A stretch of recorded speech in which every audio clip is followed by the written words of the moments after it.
Top. Salut, c'est Gilles. Je voudrais vous montrer un petit tuto pour les gens qui font du stop motion. Souvent les débutants ont des petits problèmes de stabilisation d'image parce que le pied n'est pas adapté, parce qu'on a bougé un petit peu pendant les prises de vue. Il se trouve que Photoshop permet de faire ce genre de choses et je vais vous montrer très rapidement comment ça fonctionne. Voilà, à tout de suite.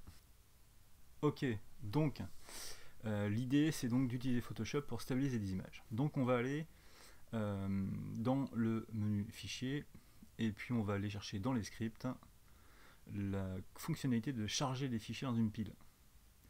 Donc là je suis en Photoshop 2020. Ici on peut choisir soit de charger un fichier ou des dossiers.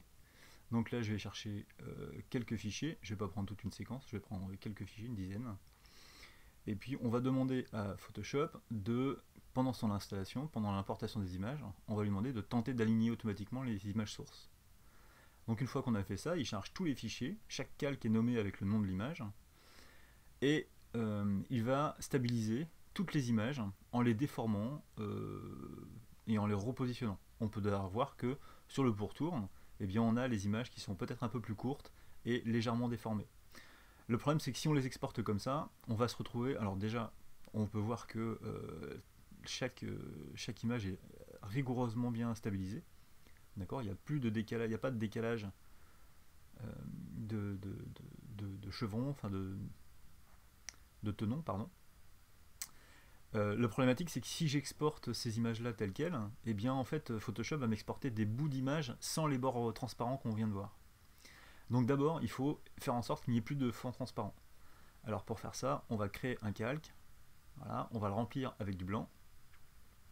Donc le raccourci clavier c'est Alt retour arrière, mais on va le faire aussi avec le pot de peinture. Donc on crée un calque et on clique dessus avec le blanc sélectionné. Donc création d'un calque, hop, coup de pot de peinture, et on a ici un nouveau calque. Ensuite, une fois qu'on aura fait ça, on va prendre les deux fichiers liés, et puis on va les fusionner l'un avec l'autre. Le raccourci c'est CTRL E pour fusionner des calques. Il faudra bien vérifier qu'on ait bien le calque d'image au-dessus du calque du fond. Donc là je vais vous montrer une autre méthode, juste on prend un calque, on le remplit de blanc et en fait on le duplique avec le raccourci CTRL J, commande J sur Mac, et puis on va les glisser comme ça entre chacune des images. Voilà, et ensuite on sélectionne bien les deux calques et on les fusionne les uns avec les autres. Toujours en prenant bien garde de mettre bien le calque de l'image au-dessus du calque blanc, de façon à ce que la fusion ce soit au final le calque qui porte le nom .jpeg. Une fois qu'on a fait ça, on va sauvegarder notre stabilisation. Donc là ici, ce sera ma première scène, la scène 01. Donc pour être sûr de ne pas m'y perdre, je vais mettre la potentialité de 3 chiffres. On fait une petite sauvegarde, ça peut prendre un petit peu de temps. Moi évidemment ici je raccourcis.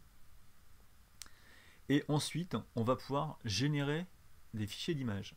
La génération de fichiers d'images, c'est une autre fonctionnalité de Photoshop qui va créer un sous-répertoire qui porte le nom de votre fichier PSD, et elle va créer un export de chacun des calques avec le nom de l'extension que vous lui avez donné. Et donc on peut voir que la stabilisation est parfaite, avec des petits rognages à gauche à droite. Il n'y a plus qu'à importer les images qui ont été créées grâce à la génération d'images par Photoshop dans votre logiciel de montage. Voilà, c'est terminé. Un petit tuto tourné dans des conditions un petit peu spéciales, on est en plein Covid. J'espère que vous avez compris. Si vous n'avez pas compris, n'oubliez pas de laisser les commentaires. J'y répondrai assez facilement, assez rapidement. Allez, ciao, à bientôt peut-être.